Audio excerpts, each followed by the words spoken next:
Welcome creators, कैसे हैं आप लोग। तो आज हम लोग अपना टॉपिक करने जा रहे हैं मार्केट। कौन सा करेंगे? मार्केट। तो आज हम लोग जानेंगे बाजार क्या होते हैं और वो कितने प्रकार के होते हैं और इसके अंतर्गत कौन कौन से बाजार आते हैं। तो इन सब का हम लोग आज इस क्लास में डिस्कशन करेंगे। तो ये बहुत इंपॉर्टेंट क्लास होने वाली है क्योंकि इस टॉपिक से हर एग्जाम में क्वेश्चन आता है। होम साइंस का कोई भी एग्जाम हो, ये टॉपिक आपका छूटता नहीं, इससे हमेशा क्वेश्चन आता है। और हमेशा क्वेश्चन किससे आता है? मार्केट से आता है, डेफिनेशन से आता है और इसके टाइप से आता है कि कौन सा मार्केट किसके अंतर्गत आता है और इसके अंतर्गत कौन कौन से टाइप्स हैं। तो ये पूछा जाता है जैसे समय के आधार पर, कार्य के आधार पर। तो ये सब पूछा जाता है आपके एग्जाम में। तो बहुत ही इंपॉर्टेंट टॉपिक होने वाला है। अपना टॉपिक हम लोग स्टार्ट करते हैं मार्केट। तो मार्केट क्या होता है पहले ये जानते हैं। बाजार शब्द से हम सभी परिचित हैं, मतलब बाजार क्या होता है ये हम सब लोग जानते हैं। लेकिन सामान्य बोलचाल की भाषा में बाजार का तात्पर्य उस स्थान से होता है जहां क्रेता एवं विक्रेता भौतिक रूप से उपस्थित होकर मोल भाव करके सौदा तय करते हैं। मतलब ऐसे हम लोग जानते हैं कि बाजार क्या होता है। बाजार वो होता है जहाँ सारा सामान मिलता है, लेकिन उसका उसकी एक परफेक्ट डेफिनेशन होती है वो क्या होती है। सामान्य शब्दों में एक साधारण जो डेफिनेशन होगी उसको किस प्रकार से बताएंगे मार्केट की, कि मार्केट होता क्या है आखिरकार। तो वो क्या होता है कि जो बाजार है उसका तात्पर्य उस स्थान से होता है। मतलब बाजार जो मार्केट होता है उसका तात्पर्य ऐसे स्थान से होता है जहाँ क्रेता एवं विक्रेता, मतलब जो बेचने वाला है और जो खरीदने वाला है, दोनों भौतिक रूप से उपस्थित होते हैं।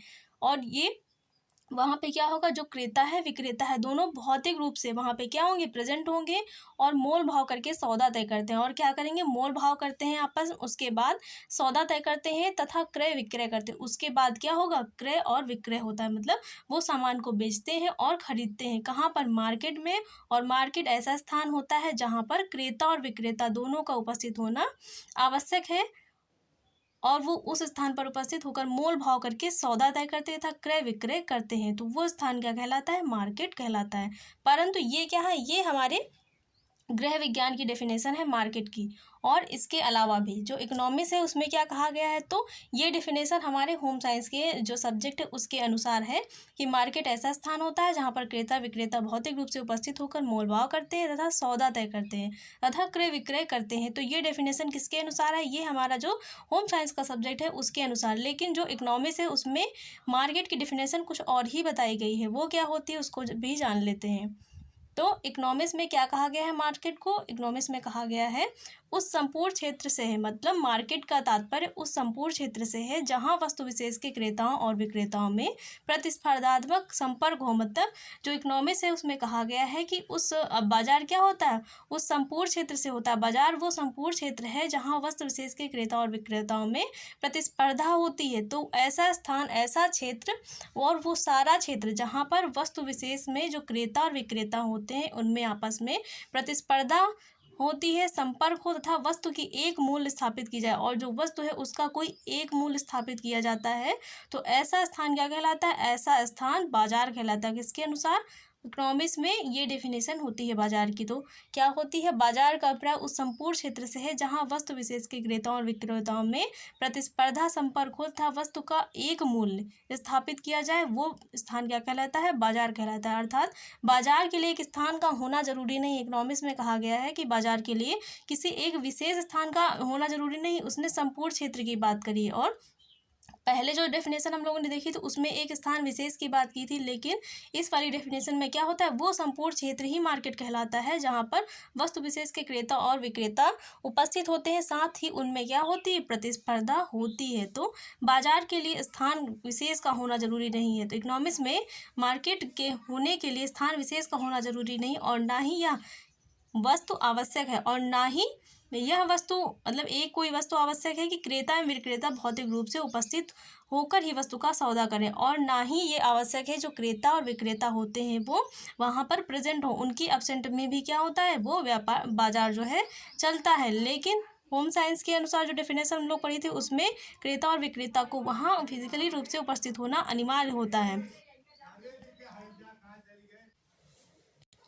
अर्थात बाजार के लिए स्थान विशेष का होना जरूरी नहीं होता है। मतलब जो इकोनॉमिक्स है उसके अनुसार क्या होता है कि बाजार के लिए स्थान विशेष का होना जरूरी नहीं है और ना ही यह वस्तु आवश्यक है कि क्रेता एवं विक्रेता जो होते हैं भौतिक रूप से उपस्थित होकर ही वस्तु का सौदा करें। और ये भी जरूर नहीं होता कि जो क्रेता और विक्रेता होते हैं वो भौतिक रूप से भी वहाँ पर उपस्थित हों, क्योंकि आज का जो मार्केटिंग है वो क्या होती है, ऑनलाइन भी होती है। तो ऑनलाइन मार्केटिंग में क्या क्रेता और विक्रेता एक स्थान विशेष पर उपस्थित होते हैं? नहीं, वो अप्रत्यक्ष रूप से अनुपस्थित होकर भी मार्केटिंग कर सकते हैं। तो इनके अनुसार जो है क्रेता और विक्रेता का एक स्थान विशेष पर उपस्थित होना अनिवार्य नहीं होता है। अतः बाजार का क्षेत्र व्यापक हो गया है। तो अब इकोनॉमिक्स के अनुसार क्या हो गया, बाजार किसी सीमित स्थान तक सीमित नहीं है, बल्कि उसका जो क्षेत्र है वो बहुत व्यापक हो गया है। तो बाजार का जो क्षेत्र है वो सीमित नहीं है बल्कि व्यापक हो गया है, विस्तृत हो गया है। अतः बाजार का क्षेत्र व्यापक हो गया था। क्रेता एवं विक्रेता राष्ट्रीय में अंतर्राष्ट्रीय स्तर तक फैले हुए हैं और इसका क्षेत्र इतना व्यापक हो गया है कि जो क्रेता और विक्रेता होते हैं वो राष्ट्रीय और अंतर्राष्ट्रीय स्तर पर भी मार्केटिंग कर सकते हैं, लेकिन उनका इस मार्केटिंग करने के लिए स्थान विशेष पर उपस्थित होना अनिवार्य नहीं होता है। तो मार्केटिंग का जो क्षेत्र है वो अब एक स्थान विशेष तक सीमित न रहकर बहुत क्षेत्र व्यापक हो गया है और पूरे क्षेत्र क्या होते हैं, राष्ट्र स्तर पर अंतर्राष्ट्रीय स्तर पर भी मार्केटिंग हो रही है। तो ये परिभाषा किसकी है, ये इकोनॉमिक्स के अनुसार जो है मार्केटिंग की जो डेफिनेशन है वो दी गई है। अब हम लोग बाजार की परिभाषाएं कुछ और भी देख लेते हैं। चैपमैन ने क्या कहा है, तो चैपमैन के अनुसार बाजार शब्द का तात्पर्य किसी स्थान विशेष से नहीं। जो चैपमैन है उनके अनुसार जो बाजार शब्द का तात्पर्य है वो किसी स्थान विशेष से नहीं है, बल्कि इसका तात्पर्य वस्तु अथवा वस्तुओं तथा क्रेता एवं विक्रेताओं से संबंधित होता है। बल्कि बाजार का तात्पर्य चैपमैन के अनुसार किससे है, वस्तुओं से है और क्रेताओं और विक्रेताओं से होता है तथा इनमें प्रत्यक्ष पारस्परिक प्रतिस्पर्धा रहती। और जो भी मार्केट होता है उसमें किसी स्थान विशेष को से कोई तात्पर्य नहीं। इनके अनुसार जो बाजार है वो वस्तुओं क्रेताओं विक्रेताओं में जो संबंध होता है उससे होता है और उनमें प्रत्यक्ष रूप से क्या होनी चाहिए, प्रत्यक्ष रूप से प्रतिस्पर्धा होनी चाहिए। तभी जो आपका बाजार है, मार्केट है, वो सफलतापूर्वक चल पाएगा। और एक मार्केट होता है उसमें क्या प्रतिस्पर्धा का होना बहुत जरूरी है। किसके अनुसार, चैपमैन के अनुसार। केएल क्रॉस के अनुसार इन्होंने क्या मार्केट की डेफिनेशन दी, इसको भी देख लेते हैं। अर्थशास्त्र में बाजार, क्रियंस के अनुसार तो क्रियंस ने क्या कहा है, अर्थशास्त्र में बाजार का अर्थ सामान्यतः क्रेताओं विक्रेताओं के बीच किसी साधन या वस्तु के लेन देन का जाल सूत्र होता है। तो क्रियसन ने क्या कहा है, इन्होंने कहा है, केएल ने कहा है कि जो बाजार होता है वो अर्थशास्त्र में क्रेताओं और विक्रेताओं के बीच किसी साधन या वस्तु के लेन देन का जाल सूत्र होता है। तो इन्होंने क्या कहा है बाजार को, इन्होंने बाजार को वस्तुओं के लेन देन का क्रेताओं और विक्रेताओं में जाल सूत्र के रूप में परिभाषित किया है। तो इन्होंने बाजार को एक जाल सूत्र कहा है। किसने कहा है, केएल क्रॉस ने कहा है। बेनहम के शब्दों में क्या होता है, तो बेनहम ने कहा है कि कोई भी ऐसा क्षेत्र जहां क्रेताओं और विक्रेताओं में परस्पर ऐसा घनिष्ठ संबंध हो कि बाजार के एक भाग में प्रचलित मूल्यों का प्रभाव बाजार के दूसरे भाग के मूल्यों पर पड़ता है, बाजार कहलाता है। बेनम ने कहा है कि कोई भी ऐसा क्षेत्र, इन्होंने कहा है कोई भी ऐसा क्षेत्र जहां क्रेताओं विक्रेताओं में परस्पर ऐसा घनिष्ठ संबंध हो कि बाजार के एक भाग में प्रचलित जो वस्तुएं हैं उनके मूल्यों का प्रभाव बाजार के जो दूसरे भाग में जो प्रचलित मूल्य हैं उन पर पड़ता है, तो ऐसा स्थान क्या कहलाता है, ऐसा स्थान बाजार कहलाता है। तो ये कथन किसका है, बेनहम का है। बेनहम ने कहा है कि कोई भी ऐसा क्षेत्र हो जहां पर एक स्थान पर प्रचलित जो मूल्य हैं उनका प्रभाव दूसरे स्थान पर प्रचलित मूल्यों के बाजार पर पड़ता है, तो वो स्थान क्या कहलाता है, वो बाजार कहलाता है। ये बेनहम का कथन है। अब हम लोग देखते हैं बाजार का वर्गीकरण। बाजार के प्रकार देखते हैं कि कौन कौन से होते हैं। तो बाजार कई प्रकार के होते हैं, इनका वर्गीकरण विभिन्न आधारों पर किया गया है जो निम्न अनुसार है। तो पहले देखेंगे स्थान या क्षेत्र के आधार पर बाजार के प्रकार। तो पहले देखते हैं स्थान या क्षेत्र के आधार पर बाजार को कितने भागों में बांटा गया है। तो स्थान या क्षेत्र के आधार पर बाजार को 4 भागों में बांटा गया है। पहला है स्थानीय बाजार। तो ये स्थान या क्षेत्र के आधार पर बाजार का जो वर्गीकरण है वो अभी समय के अनुसार पढ़ेंगे, कार्य के अनुसार पढ़ेंगे, तो उनके अनुसार भी बाजारों का वर्गीकरण किया गया है। स्थान या क्षेत्र के अनुसार बाजार कितने प्रकार के होते हैं, 4 प्रकार के होते हैं। पहला है स्थानीय बाजार, दूसरा होता है प्रांतीय बाजार, और तीसरा होता है राष्ट्रीय बाजार, और चौथा होता है अंतरराष्ट्रीय बाजार। तो स्थान या क्षेत्र के अनुसार बाजार 4 प्रकार के होते हैं। स्थानीय, प्रांतीय को प्रादेशिक बाजार भी कहते हैं, राष्ट्रीय और अंतरराष्ट्रीय होते हैं। अब स्थान या क्षेत्र के आधार पर जो बाजारों का वर्गीकरण है उनको हम लोग क्या पढ़ते हैं, जो मार्केट है उनको पूरा डेफिनेशन को अच्छे से पढ़ते हैं, मतलब उनको अच्छे से समझते हैं कि स्थानीय बाजार होते क्या हैं। तो स्थानीय बाजार क्या होते हैं, जब किसी वस्तु का क्रेता एवं विक्रेता किसी स्थान, मतलब स्थानीय बाजार वो होंगे जहाँ स्थान विशेष का महत्व होता है। तो जब किसी वस्तु का क्रेता एवं विक्रेता किसी स्थान, गाँव, शहर या नगर तक ही सीमित होते हैं, तो ऐसा बाजार जो जिसके क्रेता और विक्रेता किसी स्थान, गांव, शहर या नगर तक सीमित होते हैं, तो उसे स्थानीय बाजार कहा जाता है। मतलब ऐसा बाजार जो किसी एक स्थान विशेष पर ही लगता है और वहाँ के जो क्रेता विक्रेता होते हैं उसी स्थान विशेष तक सीमित होते हैं, तो ऐसा बाजार क्या कहलाता है, ऐसा बाजार स्थानीय बाजार कहलाता है।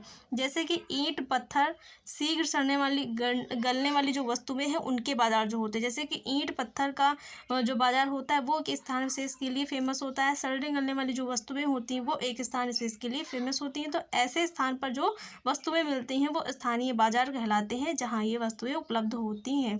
अगला है प्रांतीय या प्रादेशिक बाजार, तो इसको भी समझते हैं।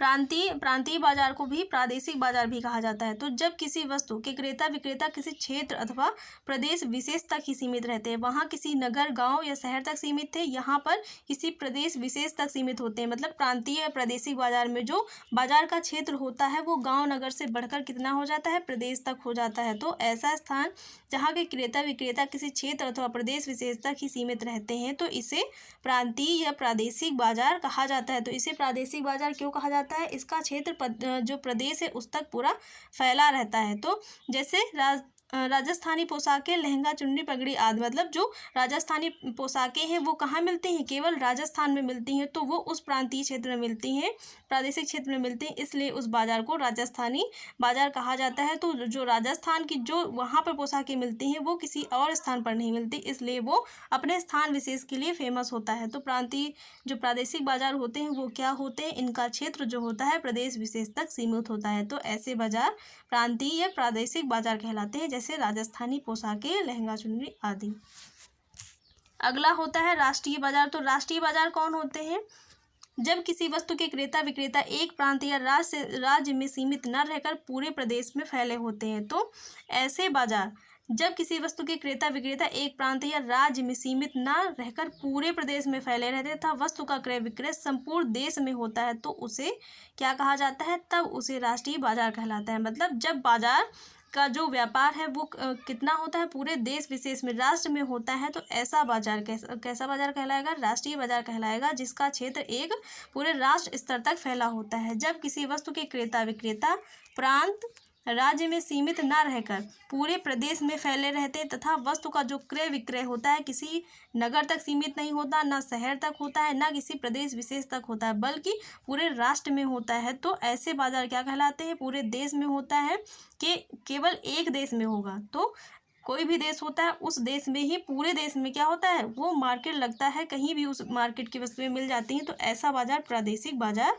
वो राष्ट्रीय बाजार कहलाता है, जिसकी वस्तुएं पूरे राष्ट्र में फेमस होती हैं और वो जो मार्केट की वस्तुएं होते हैं पूरे राष्ट्र में कहीं पर भी मिल जाती है, उसका क्षेत्र बहुत व्यापक होता है, राष्ट्रीय स्तर तक फैला होता है। तो ऐसे बाजार राष्ट्रीय बाजार कहलाते हैं, जैसे घी, तेल, खाद्यान्न, मसाले आदि। तो ये राष्ट्रीय बाजार के उदाहरण हैं। कौन से हैं, घी, तेल, खाद्यान्न, मसाले आदि, ये ऐसी चीज़ें हैं कि पूरे राष्ट्र स्तर में कहीं पर भी मिल जाएंगी, तो ये विस्तृत क्षेत्र में फैले हुए मार्केट होते हैं।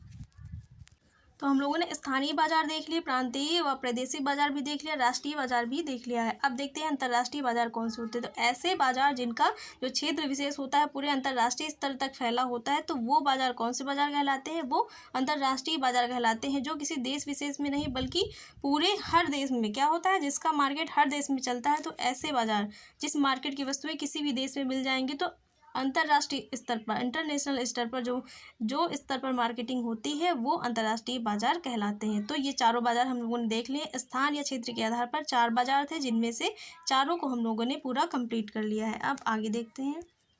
अभी तक हमने स्थान या क्षेत्र विशेष के आधार पर बाजार का वर्गीकरण देखा था। अब देखेंगे समय के आधार पर बाजार के प्रकार। तो समय के आधार पर बाजार कितने प्रकार के होते हैं, समय के आधार पर भी जो बाजार होते हैं वो 4 प्रकार के होते हैं। कौन कौन से होते हैं, पहला है दैनिक या अति अल्पकालीन बाजार। कौन सा होता है? पहला है दैनिक या अल्पकालीन बाजार, दूसरा है अल्पकालीन बाजार, तीसरा है अति दीर्घकालीन बाजार और चौथा है दीर्घकालीन बाजार। तो जो समय या के आधार पर बाजार होते हैं वो कितने प्रकार के होते हैं? 4 प्रकार के होते हैं। पहला है दैनिक या अति अल्पकालीन बाजार, जो दैनिक होता है उसे अति अल्पकालीन बाजार भी कहते हैं क्योंकि ये बहुत कम समय के लिए लगता है। दूसरा है अल्पकालीन बाजार, तीसरा है अति दीर्घकालीन बाजार और चौथा है दीर्घकालीन बाजार। तो समय के आधार पर ये 4 प्रकार के होते हैं, इनको भी हम लोग पढ़ लेते हैं।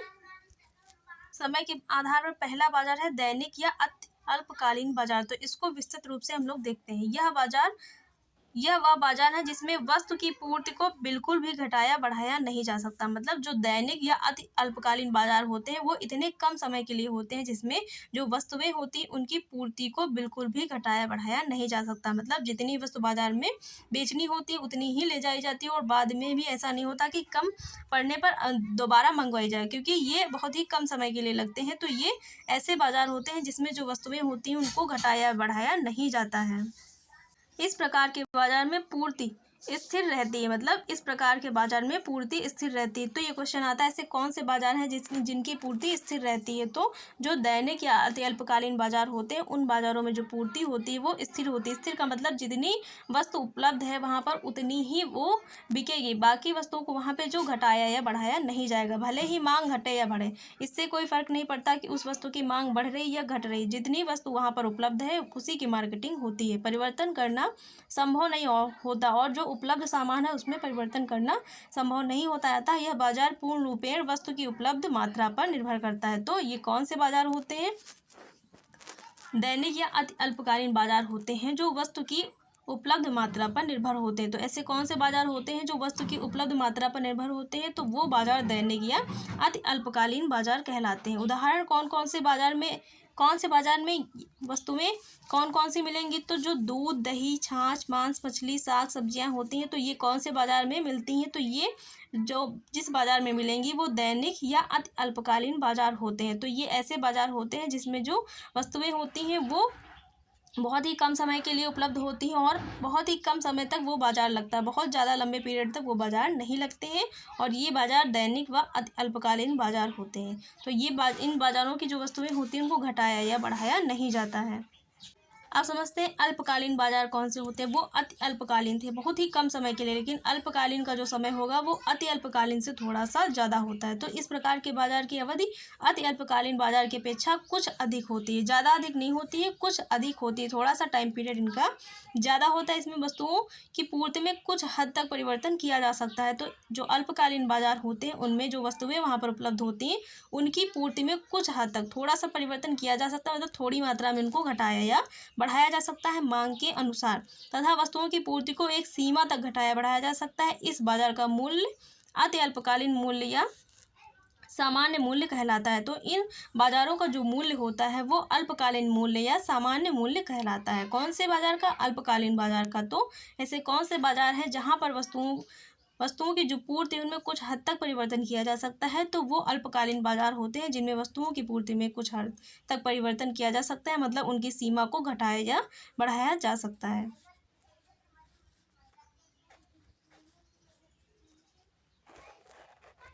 आप समझते हैं दीर्घकालीन बाजार कौन से होते हैं। तो ऐसे बाजार जो हफ्तों तक होते हैं, जिनका टाइम पीरियड हफ्तों तक चलता है। मतलब कुछ बाजार ऐसे होते हैं जिनकी मार्केटिंग 1 हफ्ते तक होती है। ऐसे बाजार जो 1 हफ्तों के लिए मतलब कुछ 6-7 दिन के लिए लगते हैं, उसके बाद वो बंद हो जाते हैं। तो ऐसे बाजार क्या कहला जो उनका टाइम पीरियड होता है कि इन टाइम में वो बाजार लगेंगी। तो ऐसे बाजार दीर्घकालीन बाजार कहलाते हैं जिनका टाइम पीरियड थोड़ा सा लंबा होता है। इनका समय थोड़ा सा लंबा होता है और ज़्यादा समय तक ये लगते हैं। इनका समय जो होता है 7-8 दिन से लेके ज़्यादा भी हो सकता है। तो ये बाजार जब स्टार्ट हो जाते हैं तो 7-8 दिन तक चलते हैं, उसके बाद ये बंद हो जाते हैं। उसके बाद थोड़े समय के बाद ये पुनः लगते हैं। तो ऐसे बाजार दीर्घकालीन बाजार कहलाते हैं। अब देखते हैं अति दीर्घकालीन बाजार कौन से होते हैं। ऐसे बाजार जो महीनों तक लगते हैं। मतलब ऐसे बाजार जो 1 महीना लग के उसके बाद बंद होते हैं, कुछ दिनों के बाद फिर 1 महीना लगते हैं। तो ऐसे बाजार अति दीर्घकालीन बाजार कहलाते हैं जिनका जो टाइम पीरियड होता है वो दीर्घकालीन बाजार से भी लंबा होता है। तो ऐसे बाजार अति दीर्घकालीन बाजार के अंतर्गत आते हैं। तो और बिक्री के आधार पर जो बाजार का वर्गीकरण है वो हम लोग कल वाली क्लास में करेंगे, क्योंकि बहुत क्लास लंबी हो जाएगी तो आप लोग भी देख देख के परेशान हो जाते हैं। इसे छोटी क्लास में समझने में आसानी रहती है। तो बिक्री के आधार पर जो बाजार का वर्गीकरण है उसको हम लोग कल वाली क्लास में कवर करेंगे। तो कल आपका जो ये टॉपिक है पूरा कवर हो जाएगा और ये वाला टॉपिक कंप्लीट हो जाए। मार्केटिंग जो मिक्स होती है इसके बाद भी हम लोग पढ़ेंगे। तो ये वाला जो मार्केट वाला पूरा टॉपिक है ये पूरा कंप्लीट हो जाएगा। तो अगर गाइस क्लास अच्छी लगी हो तो वीडियो को लाइक शेयर, चैनल को सब्सक्राइब करना मत भूलिएगा। Thank for watching guys.